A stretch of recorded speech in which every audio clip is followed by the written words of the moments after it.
Good Monday morning, and thank you for joining us on KARE 11 News Now. I'm Jason Hackett. Let's get to your headlines. We continue to follow breaking news from overnight. In Los Angeles right now, police are investigating the death of director and actor Rob Reiner and his wife. That's according to NBC News. Now, police won't confirm who died, but will say the two people found in Reiner's home last night were killed. Audrey Russo is at the live desk this morning tracking all the latest developments. A lot of reaction is pouring in just in the last few hours from Reiner's Hollywood colleagues to former President Barack Obama, all paying tribute to the 78-year-old director and actor. Los Angeles police say they're expecting to release an update on the investigation this morning.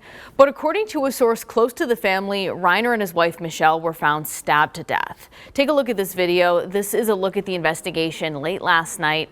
The couple was found around 3:30 p.m. local time. Police indicated that it took some time for them to get a warrant for the house. A law enforcement source tells CNN they're interviewing a family member, but they've not publicly named a suspect yet. Now, when I tell you that we have not identified a suspect, it doesn't mean that we're not working the case.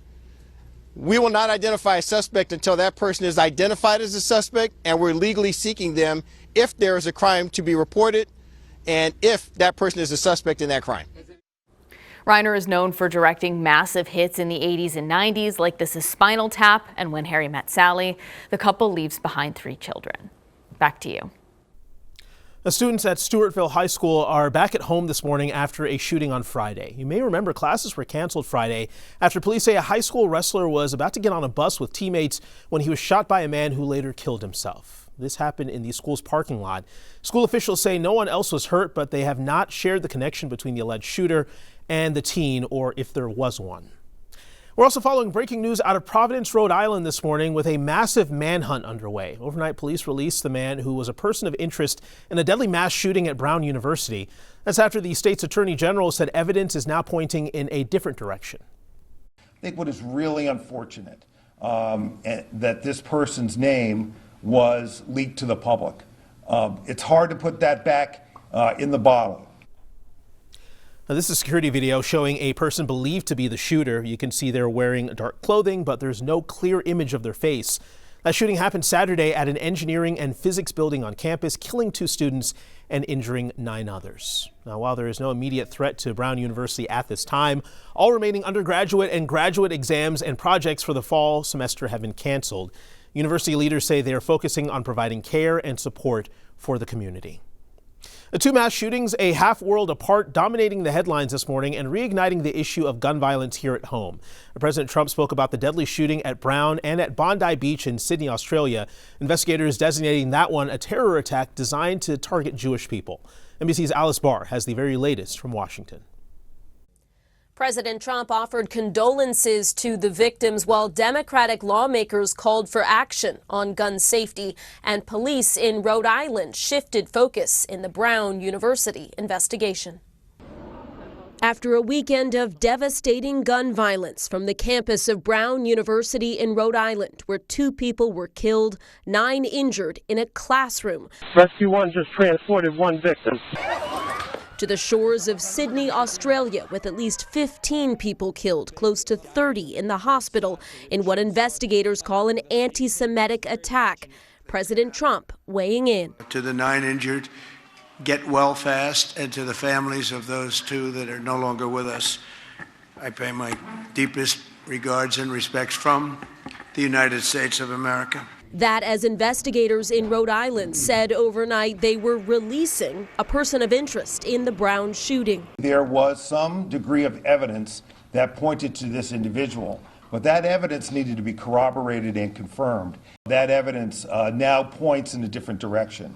Security video shows a person believed to be the shooter with no clear image of their face as investigators raced to track down the gunman. The mayor of Providence looking to ease the community's fears. We have not received any credible or specific threats to the Providence community. While in Australia, police have identified 2 suspects, a father and son, accused of terrorism targeting Jewish people who were celebrating the first day of Hanukkah at Bondi Beach, one of Australia's most popular tourist sites. What was the most shocking was how long the gunfire lasted. The 50-year-old suspect fatally shot at the scene, his 24-year-old son in custody and hospitalized with critical injuries, a bystander being hailed a hero for disarming one of the gunmen. Australian officials said they may move to tighten already strict gun laws, while on Capitol Hill, Democratic lawmakers again pressed to bring gun safety legislation to the forefront. One Brown University student was injured in a 2019 shooting at her California high school. Another was in the adjacent middle school during the 2018 Parkland mass shooting. In Washington, Alice Barr, NBC News. We are live from Washington, D.C., where the clock is ticking for the House of Representatives to get something done about health care heading into their last work week of the year. Republicans are pushing their plan to try to lower costs as the deadline for Affordable Care Act subsidies looms. If they don't get something passed this week, many Americans could see their premium payments more than double at the start of the year. This morning, a Milwaukee County judge will be on the other side of the bench as her trial gets underway. Hannah Dugan is accused of helping a man escape federal immigration agents. This is video from the incident back in April. You see Dugan speaking with two people believed to be federal agents who were there to arrest an undocumented man when he appeared in court. They say she helped the man evade federal agents by allowing him to exit the courthouse through a restricted door. Agents did arrest the man shortly after he left the courtroom. Tonight, the Robbinsdale School Board is expected to vote on closing schools. Several schools are in danger because of ongoing financial issues with the district. Late last month, the school board presented its plan to the Robbinsdale City Council, citing the need to more efficiently use school space within the district. Their meeting starts at 6 o'clock tonight.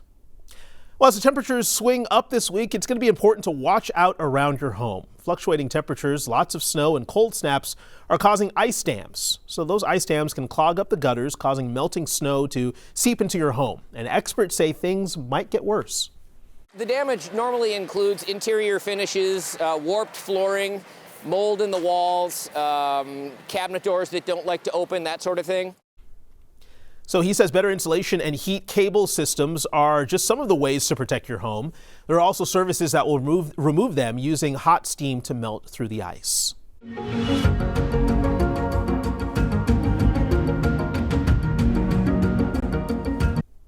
Well, the tragedy in Australia is weighing especially heavy on the hearts of Minnesotans who are part of the Jewish community. For the first night of Hanukkah, Adath Israel Synagogue held its annual car parade through the city of St. Paul. Heidi Wigdahl takes us there for this week's Communities That Care. To mark the beginning of Hanukkah, there's a special tradition in St. Paul's Highland Park neighborhood, now more than 25 years strong.